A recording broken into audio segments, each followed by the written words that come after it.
in the Agriculture, Landscape, and Environment Department that used to be Plant and Soil Science. It had other names before that.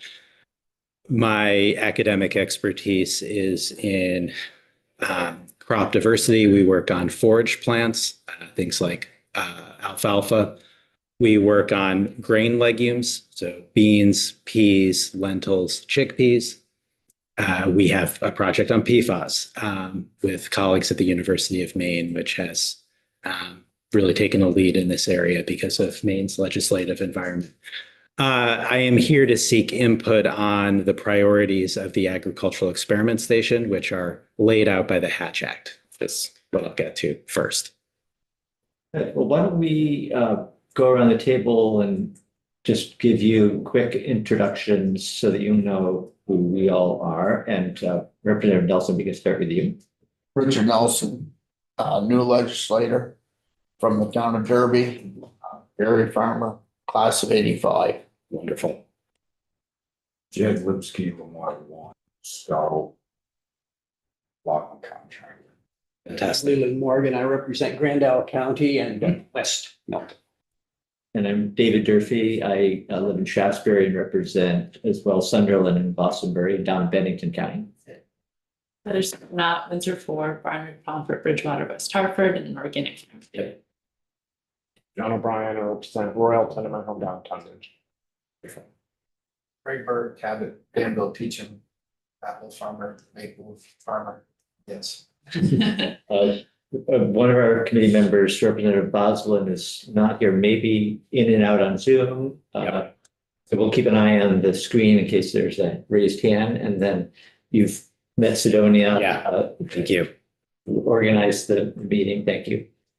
So if you could just for the record say your name again, and we'll get started. Thank you. I am Eric von Wetberg, the director of the Vermont Agricultural Experiment Station. And I am here to seek input on the research priorities of the Agricultural Experiment Station. Agricultural experiment stations were created by federal legislation in the Hatch Act of 1887. Land-grant universities were created by Vermont's amazing Justin Morrill in the 1882 and then follow-up 1890 Morrill Act. This took federal land in the West. There is a complicated story, sad story behind that. But that land for Vermont and Minnesota, Iowa, California was sold, created an endowment, and it created agricultural colleges that aimed to teach the mechanical and agricultural arts. They were very much about making scientific farming. After those were established, UVM was the only institution in Vermont that stepped up to be the land grant. Middlebury, Bennington, and others declined the opportunity because of the strings attached to it at the time. UVM had to mortgage all of its buildings to meet the match. Once those were created, every state has one or more. Several states have a few. It was clear that there was research expertise in those faculty, and the Hatch Act was set up to harness that expertise. The Smith-Lever Act of 1914 created extension, in most states, a county level activity. Ideally, these three overlap. Several of you have long connection to UVM and know that extension has moved in and out of the College of Agriculture at UVM. My personal opinion, and it's sort of beyond the scope, is that extension, the College of Agriculture is much stronger with extension in it, but that is just my opinion. All right, this is the original form of UVM's Agricultural Experiment Station. The campus does not look like this. This is looking at the main green from above what is now basically the Davis Center or Jeffords Hall. The area to the west of the main green was the initial research farm. By the 1930s, Burlington and UVM had expanded enough that the farms were moved out farther away. So the Miller Farm, which I'll talk about in a bit, is our dairy and equine center. It is visible from I-89 and is perhaps the most visible farm in the state. Stewarding it and bringing it back to being the beacon of ideas for what makes agriculture sustainable is very high on my list. It's why I agreed to be the chair of animal and veterinary science. We have 3 other farms, the Morgan Horse Farm near Middlebury, the Proctor Maple Center in Underhill, and the Horticulture Research and Education Center, or the Hort Farm. A few of you know Terry Bradshaw from his work on apples. And that's a little bit hard to see, but it's nestled in suburban South Burlington. Because the farms moved out, agricultural experiment stations have taken a more virtual form. Technically, ours at UVM is the tenured and tenure track faculty in the College of Agriculture who are not covered by Smith Lever in extension. Ag experiment stations are usually considered stodgy, old-fashioned, backward even, but 75% of the publicly funded agricultural research in this country is done by ag experiment stations. Nationally, the system of state ag experiment stations is in the middle of a rebrand. We're now called Ag Innovation. I am doing all I can to not rename Vermont Center that. Rebrands are confusing, and we do Ag Innovation, but that's a pretty broad term. Regionally, the heads of the 13 Northeastern Ag Experiment Stations get together. We are Ag Innovation Northeast. I am wearing my pen. So as I said, this is laid out by federal legislation, the Hatch Act of 1887. This is older federal legislation, so it looks different than many more recent USDA acts. It allocates funds to each state's ag experiment station based on a formula, how much agricultural area there is in a state, how big the state is overall, how many people are in the state, how many people work in agriculture. Those numbers have shifted over time. Vermont has always, at its best, been a brave little state, so we get substantially less than Pennsylvania does. The legislation also has a stipulation that federal fund, to get that federal funding, the state matches it. So it has always been a state-federal partnership. Every state has met that match one way or another. And because of that partnership, we are expected to do research of state and regional significance. Since at least the deanship of Tom Vogelman, and actually before the farm was rearranged, the whole ag experiment station was rearranged in the late 90s, we use the funds to pay for a portion of faculty salaries. We provide about $750,000 in small faculty seed grants. We support graduate students. We want graduate students. Many of them stay in the state. They have more advanced degrees, particular expertise, and they do all sorts of things from work for NRCS, take jobs in extension or elsewhere. We have a number who have started farms. We also use some of the funds to pay for our facilities.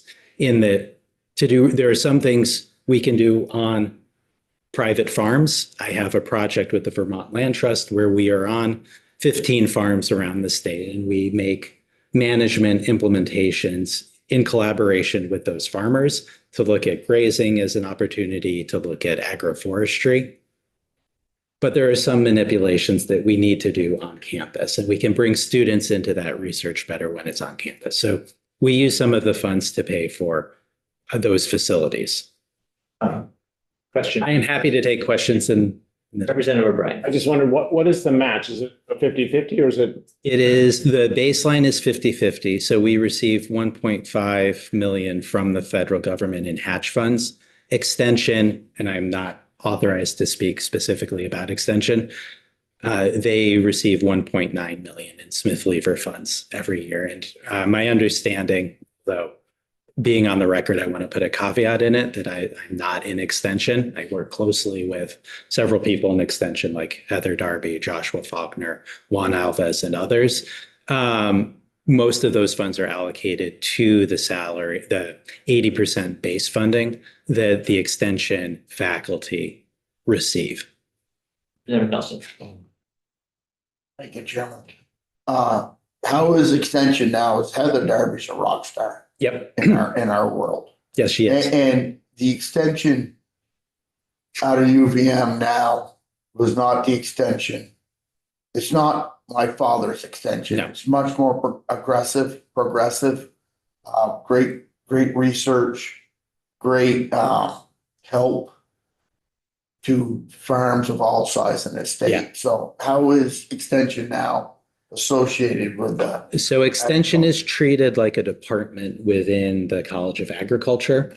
There were some back end changes that occurred when extension was pulled into the college, and those were intended to generate cost savings and efficiencies. So things like handling paperwork with federal grants. Heather has about 15 pages of federal donor and other state grant funding. So to help her manage that more efficiently, ideally, pulling it into the college did that.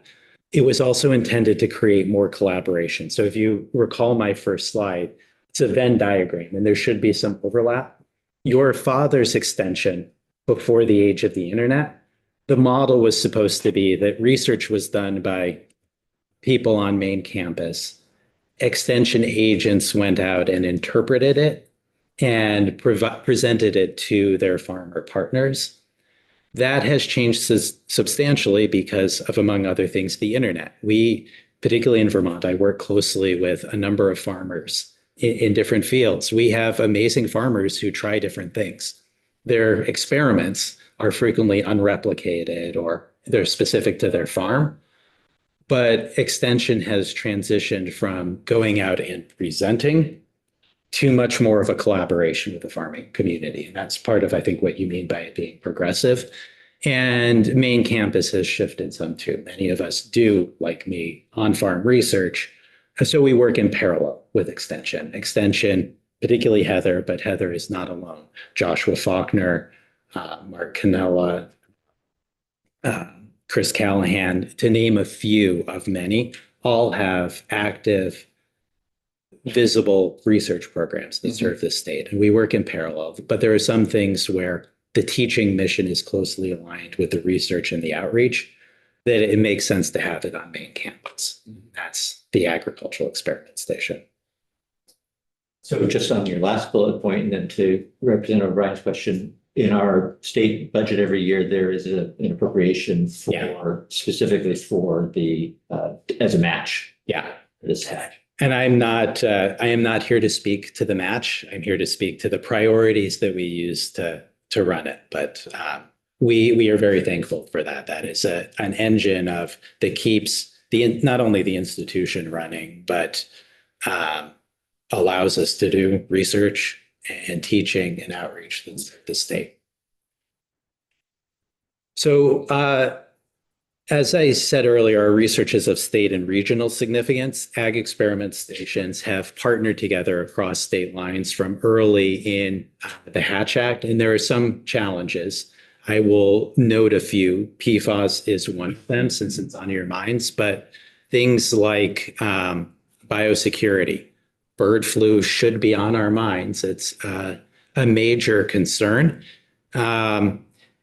To run projects across state lines, we partner together and we have multi-state hatch projects. Heather Darby's name has come up several times. Heather is unique in extension in that she's also in the Ag Experiment Station, so that multi-state funds can flow to her program in Ann Hazel rigs to study pathology problems, diseases of crops that spread across state lines. The same happens in entomology. The Northeast Extension and Ag Experiment Station directors have a set of priorities. I've got the link on the slide so that it's in the public record. The Northeast Agenda has us developing viable, sustainable, and equitable food systems. Your afternoon testimony from Meredith Niles and others will talk about some of the food security issues. Meredith is in the Ag Experiment Station. We aim to lead effective adaptation and mitigation of a changing climate. We may change the wording on that, but the simple fact is the kinds of floods, thaws that we get in maple production that have changed when and how people tap. The 2 years ago, the late frost that impacted much of our apple production We are working on addressing these. Some of them are well beyond our capacity, but these are some of the big challenges that we face. And then promoting environmental, human, and community health. Locally, these are our priorities, and this is what I'm here to seek input on. You will see that these 7 priority areas are incredibly broad. They basically encompass all that the 38 faculty in the Agricultural Experiment Station do. Tom Vogelman wrote these broadly intentionally, and we are following other states and having them be broad. There are other states that have been somewhat more prescriptive and taken more specific input. Faculty, when they're hired, they are not paid entirely by the Agricultural Experiment Station. So I would never tell Heather what to do. Heather's right on target all the time. But none of our faculty, we may hire in a specific area, but we have long traditions of giving them freedom to explore particular areas. However, I think the challenges we face are such that taking input on specific problems, listening to you. Tom had a history of going out to each of your districts, getting on your farm, having lunch if that's agreeable, and looking at what's there on the ground and then taking that back so that when we hire or when we give suggestions to our faculty, it's very clear that we're listening. I'm going to stop here for a moment, but I'm also happy to come back to this at the end of my presentation. Representative O'Brien. Is Minor an AES entity, Minor Institute in New York? Like UVM works with Minor. We work closely with Minor. They do not receive Vermont Hatch funds directly because they are, I believe, and I think I'm just bearing a caveat in case I'm wrong in the recording. I believe as a private foundation, their structure is a little bit separate. We have a close articulation agreement with them in animal science so that our students who want to specialize in conventional dairy can go over there and get the expertise that they have. We do not have the land base at the Miller Farm next to campus to run a modern conventional dairy. We are at, I believe, well, the number has shifted. We just lost a cow, but we're in the 40s for the number of dairy cows in our teaching herd at UVM. And we are bringing in substantial amounts of external food because there's about 100 farmable acres that we have to feed those cows. It's not sufficient. We have nearby conventional dairies that some of our students go to, but we have a close agreement. A number of our faculty have and continue to do close research with them. They are well set up to do contractual research. So a faculty member could use Hatch funding and pay for work on, let's say, feed with cows there. In fact, one of our new AES faculty members who, among other things, is going to study feeding food waste to dairy cows to look at the nutritional milk quality impacts of that. It's a way around, particularly Burlington, but everywhere, to help with feed shortages and maybe increase the welfare of the cows. She's likely to have a portion of her work over there. And over there is the Minor Institute, is that? It's in Chazy, New York. So it's on the other side of the lake. Just a boat ride away? Just a boat ride, yes. Representative Lipsky. Yeah, I apologize, the vocabulary words is over. My apologies. That, you may have addressed this, but under extension and how those your prioritized areas. We're also tasked to or asked to fund what are called the extension services that are conservation districts. Yes. Some type of services. Is there any overlap between what they're responsible to provide in various regions versus You have stumped the chump slightly. Well, we're always asked, and they're in dire need of support. Yes. My understanding is that they frequently are housed or co-housed with NRCS district offices and that they have close articulation agreements where NRCS can hire conservation district staff to work on their work. As a researcher, particularly for our project with the Land Trust that has a number of farms in the Northeast Kingdom, near Paulette as well. We've tried to work with the conservation districts as partners on that. In terms of the funding details, I would need to get back to you. And then I think my understanding is that they're separate, but I should verify that to be accurate. The other thing as a forester that I did not say because it's outside of my scope of work is the McIntyre Stennis program. So it's the fourth federal program, McIntyre Stennis Act. It funds work in forestry and conservation. UVM as a land grant receives McIntyre Stennis funds. Those are run by the Rubenstein School of managed by the Rubenstein School of the Environment. I know less about them because they're outside of my college. I have collaborations with several people who receive Mac Stennis funds, Jillian Gulford, for example.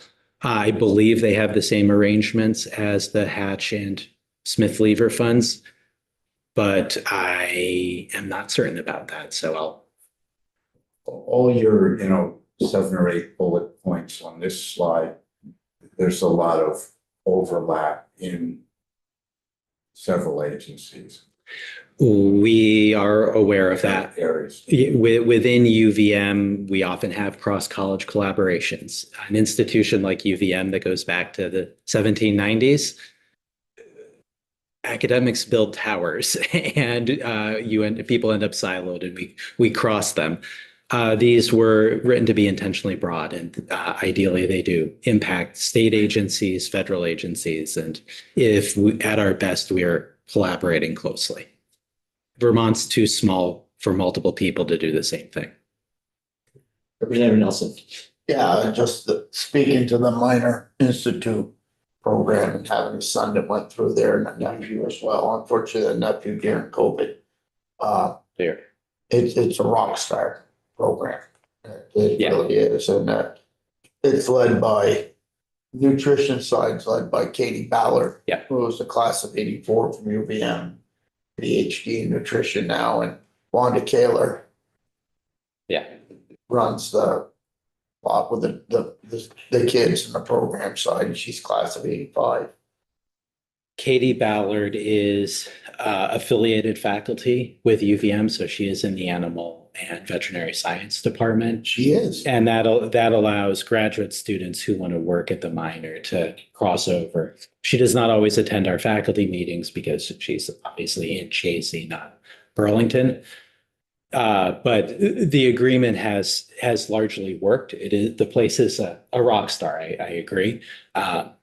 For our undergraduate students, they frequently have so many friends and activities in Burlington that getting them over there for extended periods of time is something that we're working on. You gotta like living out there. I grew up in a town of 2,000 people behind a dairy farm in upstate New York, and you have to like it to do it. Yeah, the cream program is still going full throttle. Still going through full throttle. I would, as the chair of the Animal and Veterinary Science Department, I am keen to build a program called SKIM, or at least work with my faculty to do that. And the idea is that the CREAM program has an incredible acceptance rate for students into veterinary science, vet med programs, but we can only get a few students through it at a time. We would like to build opportunities for a greater number of students in our animal science programs to go through it. So because of the hands-on nature of milking cows 3 times a day, having a broader range of activities that are SKIM is something we're aiming to do to meet the needs of as many of our students as we can. Are you trying to reinvigorate the dairy science program at UVM. Is that what I'm hearing? That is something I would be happy to talk about after this. That is outside of my scope of slides, but I think dairy is still the largest sector we have in agriculture. There are many ways to have working lands in Vermont that give a mixture of environmental sustainability and economic viability that I think are within the broad scope of what I think many would desire. But it is hard to imagine an agricultural future in Vermont that does not have animals on the landscape. And do you still work closely with Shelburne, not Shelburne Farms, but the one next to it? We used to do work down there. Meech Cove, Nordic Farms, Philo Ridge Farm. No, these are different farms now. Farms. Yeah, If I may, I'll continue and take Yeah. this up later. Dairy is incredibly important to Vermont, and we are well aware of that. great. All right, so I'm going to quickly touch base on the farms that we have because they receive a portion of our Ag Experiment Station funds. We have a Proctor Maple Center, Miller Research and Education Center. This is where our dairy herd is and where some of our horses are, and our Horticulture Research and Education Center. I'm also going to touch on the Morgan Horse Farm, although it does not receive AES funds. Each of these farms is intended to serve the overlapping mission of research, teaching, and outreach. At Proctor, I'm happy to report we have a new scientific director, Dr. Tim Rademacher. We were able to recruit him out of Quebec. We are thrilled to have his energy. Our hopes include expanding staffing up there, working to increase public outreach, using some of the facilities to hold more meetings, to have more classes going through it, to have the public up there more often. For those who have been there, it's a beautiful center. It's got an amazing view, but it is in many ways a cutting edge maple facility, and making sure we provide support to this iconic sector remains critical, and having a yet energetic young director, I think, is an amazing step in that direction. Miller is right next to the UVM campus. It's less than a mile away. It is walkable for our students. It is also visible from I-89. For many who are considering UVM as a place to work or study, it is the most visible symbol that we are a land-grant institution.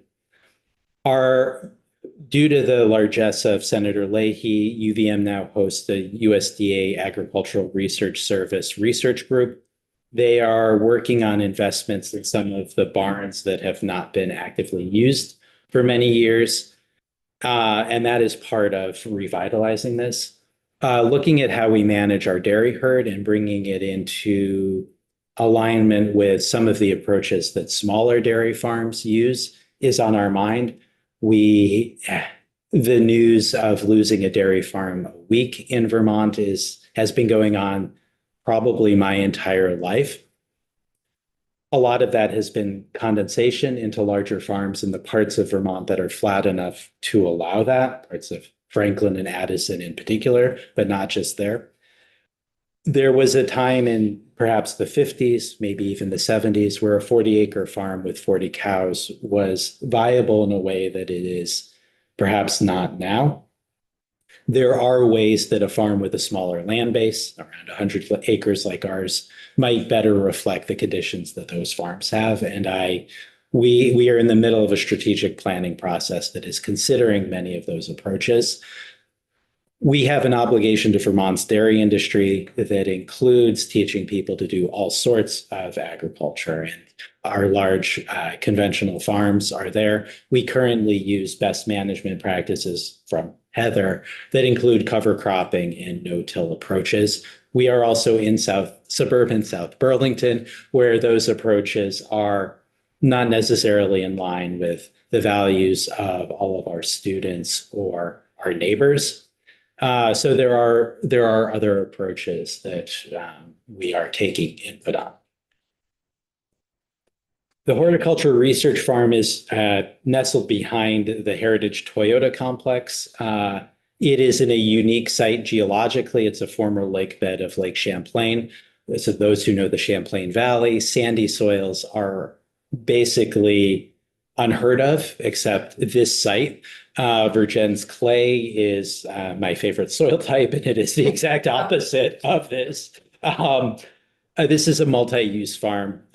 We have both conventional and organic production. We have large apple orchards. We have the tree program for the city of Burlington, and we house a range of training programs. We have a number of campus greenhouses that receive funds. These are essential to our teaching and research mission. And we have the Morgan Horse Farm. This is a historical farm. It is on the historical registry. The Morgan horse is, for many, the most iconic symbol of Vermont. The farm is gorgeous. It is also far enough away from Burlington that using it in our teaching mission conflicts with a 3 or 4 hour lab block, where a student might have a 4 hour lab or 3 hour lab, and you use the entire lab period to get there. Nonetheless, its management is very much on our minds. All right, so I'm going to circle back to my core mission to let other questions bubble up. I've already talked about the formula. Hatch funds have been stable. They have not grown with inflation because every state receives them, and because every state receives them, they have not been cut in the past. But they have also not grown. So no representative in Washington is likely to advocate for increasing them because the benefits go to all states rather than an individual state or district. Revitalizing what we do is very much on my mind. Getting stakeholder input, thank you from all of you, is top of mind with that. And making sure we have priorities that fit the needs of the state and our agricultural sector is where I'll end for a moment. I'm happy to take your questions and comments. I've put this in so it shows up in the record. I'm happy to take emails or other forms of communication. And thank you. So, yeah, let's see, first of all, if we've got questions. Did you have a question? Yeah, just quickly, our chair is a board member of Vermont State University. And so I wondered what kind of collaborations are going on there, like the dairy farm, for example. So the most active one is in the dairy program, the 2x2 articulation agreement.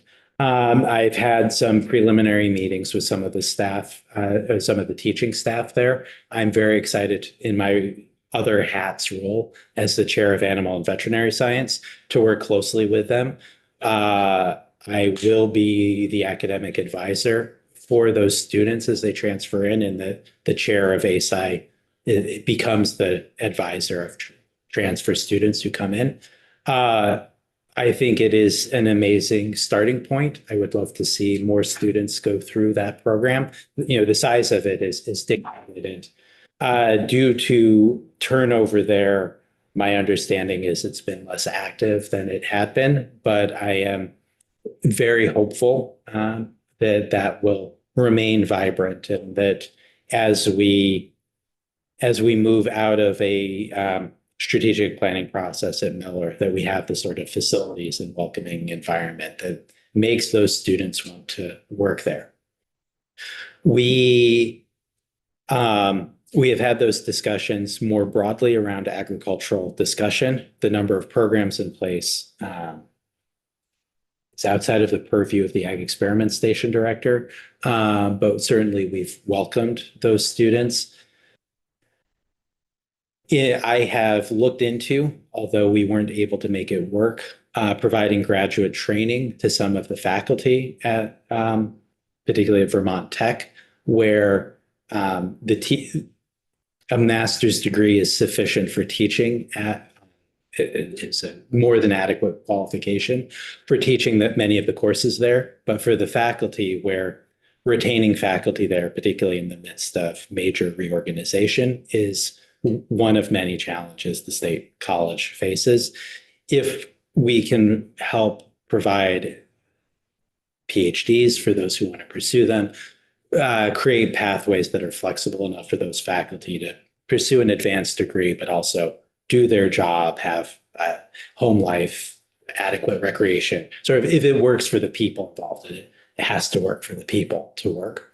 If we can do that, I think we have a good partnership. We can deepen it. Other questions? Any like immediate feedback, recognizing that we might all need a little time to digest and think about it, but are you open to I reacting? am here to listen to you, and it will be you have my full attention. I am happy to come at 5 a.m. and chat further if that's desired at some point. I'm happy to go muck out a barn too if that's desired for a little bit. If you got one of these to let yourself in at 5 in the morning. I do not.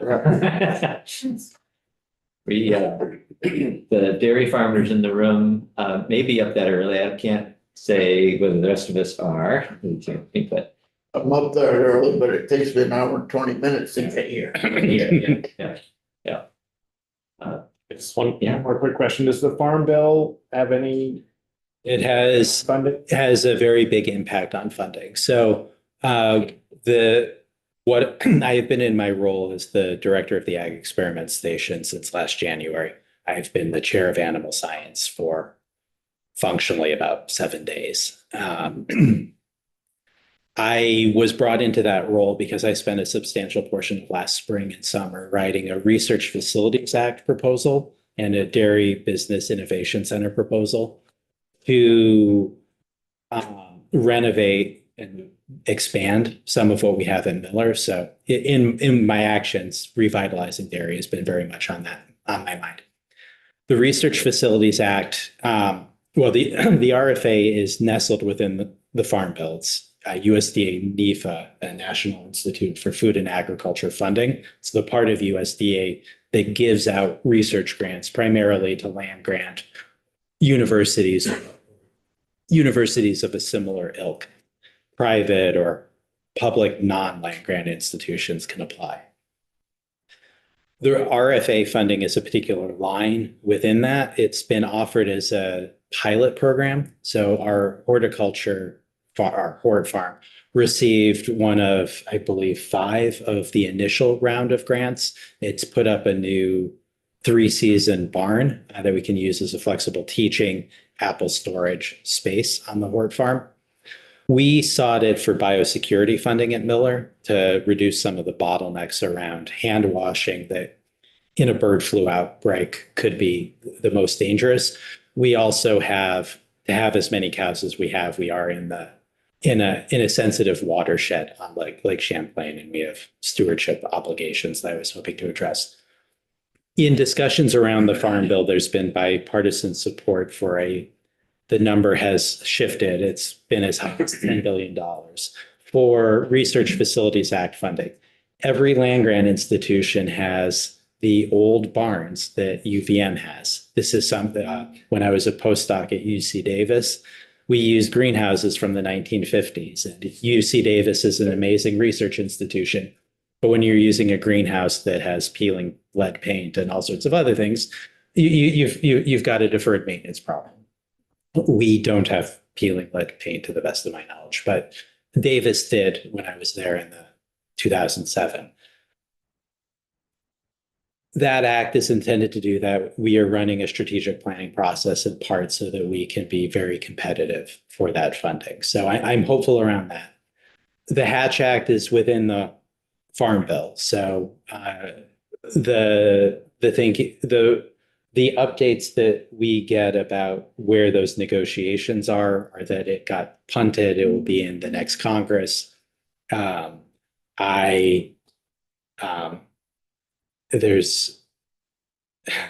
won't place any wagers on what happens, but the Hatch Act, Smith-Lever, those have a century or more of bipartisan support around them. So. That's encouraging. Yeah.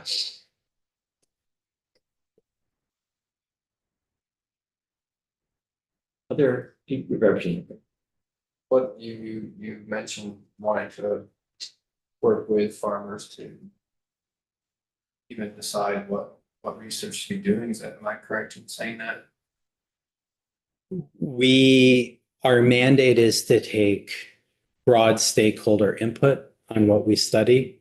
So we, in addition to talking with all of you, we approach the College Board of Advisors, which includes a number of farmers.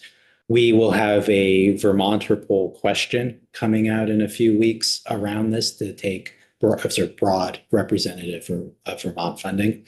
I will be in front of the Ag Leaders Group. It's a group that John Roberts at FSA currently runs. After Friday is his last day. We will see who runs it in the future, but it includes a number of farmers. I regularly attend most of the farming conferences in the state, and I try to listen from NOFA that appeals to one group to several of the conferences that Heather Darby or others in Extension run. We use those avenues. I am always happy to listen to particular farmers, and we get them. I appreciate that some farmers are more willing to reach out to UVM than others. And I'm not sure with the email address I have, and I had a hearing problem as a child. And even if I grew up behind a dairy farm, I'm not sure I sound that way. And that's out of my control. I years of remedial speech therapy. Nonetheless, I'm very interested in hearing that input. It's not always trivial to get it. No, I know the Project Maple Research Center, Yeah. specifically, some of what they were coming out with, we were all waiting to hear, the results, and so there's definitely, and with technologies changing all the time, there's always something there that nobody necessarily wants to be the guinea pig on themselves. And if that's a way. If somebody's that tried it at UVM UVM. could take off of the shoulder of some of the dairy farms, wanting to try something, but not sure if it works yet. And yeah. I am very interested in talking about that and listening to that, if there are ways that we can get that technology and try it. And it doesn't interfere with, for example, core teaching functions. Yeah. Then yes, I can say that many of my faculty in animal science in particular are very enthusiastic about that. We have one relatively new faculty member who is an expert on virtual collars. And this can be useful for a range of operations. We have one of the farmers I work with the Vermont Land Trust, has had several hundred head of beef cattle around Craftsbury out with one generation of these collars. The Vermont phone network wasn't quite up to the first round of the collars, but it's largely worked. For those who want to move towards grazing, collars are almost essential if you want to move cows regularly. And that's one example. I'm working on getting an experimental biodigester for a few of our faculty. And some of the work on things like food waste, feeding food waste, I think is could be in that. But yeah, I'm very interested in listening. UTC has one for sale.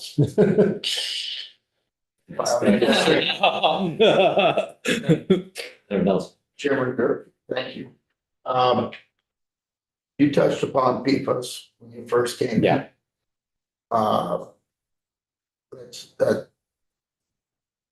That's going to be the new PCB issue. Yeah. In Vermont. I feel maybe I think we need to get ahead of it. Where do you see yourselves going with this in relation to biosolids?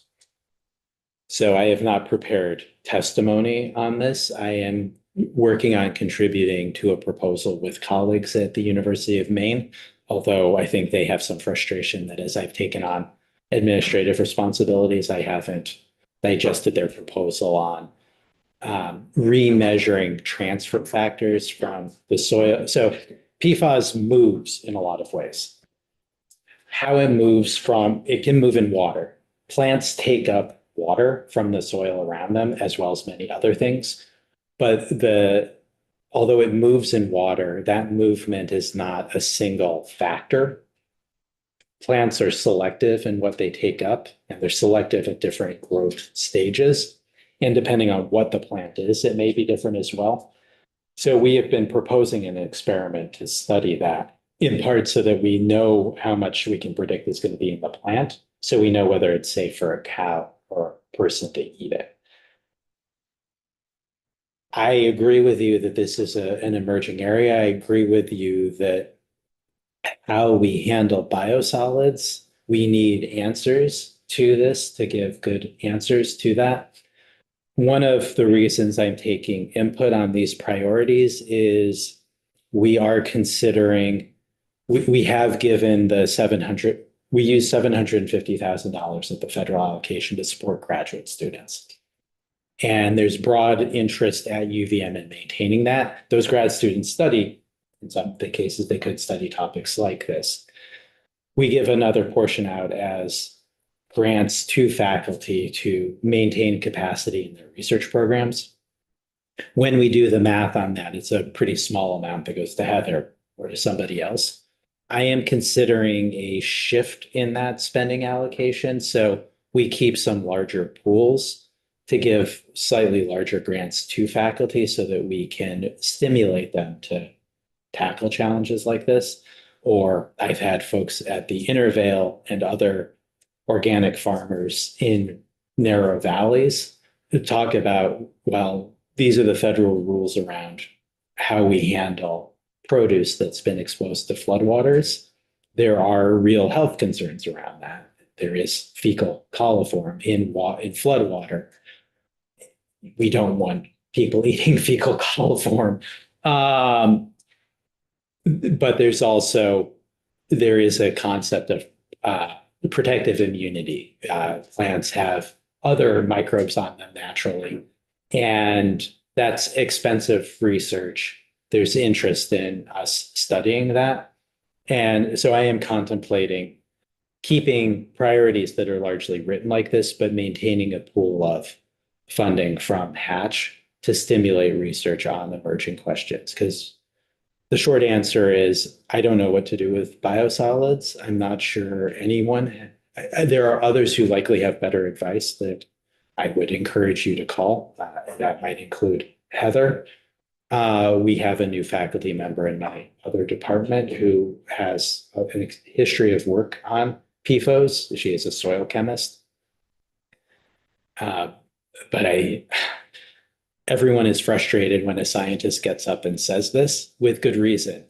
But this is a new enough area that we sincerely do need more research to understand whether when you apply biosolids, how much PFAS do they have? What form is it in? Is it going to move into the plants? Is it going to move into how quickly will it move into the water? Does the texture of the soil from a sand to a Vergennes clay, that the difference is the size and the charge of the particles. That matters for PFAS because it determines whether or not PFAS is going to stick to the soil and not get into the water. So like those questions need answers. Or ideally they would have answers. I think in the short term, if I were a farmer, I would not put them on my fields. And I would want legislation saying no. But I'm not here to speak to that, and that should not be taken as more than knee-jerk public response.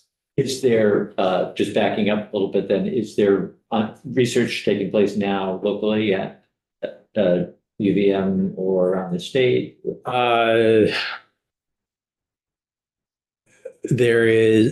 I am aware of early steps towards research with a faculty colleague and myself.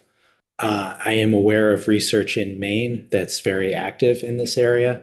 Colleagues at the University of Maine and at MOFGA, the Maine Organic Farming and Garden Association. One of them was our graduate student before he went to MOFGA, and I would be thrilled to come back and talk about their work. I am not aware of other work, but I have not prepped that question, so I could easily be overlooking further work. It sounds like if you're looking for feedback from us, that might be That's something to heard. put on the list, yeah. John. But I'm not a scientist, but I can just, what this committee's done a lot of work on neonicotinoids. Yeah. And if I was looking at PFAS, I would be like, if it's traveling in water, research needs to probably be done on pollinators or benthic macro invertebrates, et cetera. Yeah, because if it's Yeah. causing cancer potentially in humans, then all those. And perhaps a broader range of afflictions like metabolic disorders. Exactly, yeah. I see resilience, the last bullet Yep. item there, and so maybe you can speak more about what that might encompass in this context. We were thinking a lot about, of course, changing climate and severe weather events. Yeah. And how farms can be resilient in the face of that. I don't know whether there's, an obvious direction that research would go to looking into that, but it's definitely a concern, as you know. It is. So the Ag Experiment Station and Extension put our priorities in together. So the first 6 of these we share. Both of us have the potential to put in separate ones, and this last one is technically an extension one. There is, even if I speak just specifically to farming communities, there are a range of family and individual level resilience challenges on a range of farms. So, for example, childcare is a major one. You have safety issues on many farms. There's a long history, and we have labor laws that allow children to work on farm machinery at a younger age. But for certain ages of children, there are a set of safety challenges. And there is research around the country on those risks and how we support farming communities in that childcare is expensive, and having children at home can be one of the benefits of farming. You are with your kids. It's well known that there's a range of mental health challenges around farming, particularly in a broader economic context where its economic viability is one of the biggest challenges we face, particularly as a rural state. So these are linked. This is within, formally here, it's within extension's purview, but I know that many of my colleagues on the faculty who are in the Ag Experiment Station think extensively about this. Perhaps most one of my colleagues from Craftsbury, who happens to live on his family farm and commute into Burlington on a regular basis. Who would that be? Travis Reynolds. Travis Reynolds. His father was at UVM. We'll look it for you.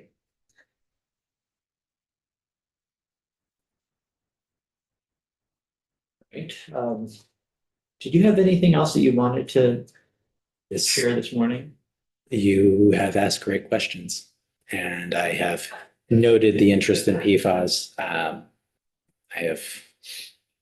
And the enthusiasm for dairy. We're just a week into our session, and it's today Wednesday, so yeah, it's really in our 4th or 5th time getting together. We're hearing from, well, as you noted, we're hearing from Dr. Nels this afternoon on food insecurity. We've heard from the Agency of Agriculture and the Department of Forest and Parks and Recreation. We're getting more testimony from outside the state government. So I think over the course of the next few weeks, we'll begin to have perhaps more thoughts on the things that this committee is interested in. And then there'll be things that we might be interested in individually that might make sense to have you. I am here, and I am happy to take input later. Feedback, suggestions, build connections. I wondered, does UVM have a school of sort of public policy or just from an agricultural point of view? I just wondered if, like, I've wondered with even Sterling College, like, as far as we talked about ag education last year at the high school level, but even the sort of advocacy Yeah. for certain agriculture. So Meredith is our agricultural policy expert, and she is coming in next. She does not have a whole school built around her. Public policy is split across existing units from political science. Our Gund Institute for the Environment, which is not an academic department, but is a institute intended to bring together all of the not only UVM researchers, but external experts with interest in policy. This has been something where they have a policy person on staff intended to work with faculty when they have research of immediate policy significance, so that we make those recommendations, and the faculty who may be excellent scholars but less adept at taking the jargon out of what they say, so that it's clear that they're speaking in appropriate plain English. We do have some of that, but we are a small enough institution that we don't have a school of public policy. Unless I'm blanking on the spot, which has happened before. All right. Well, good. Thank you very much for Thank you. joining us this morning. Yep. I appreciate the opportunity to provide input as well as hearing what you're doing. So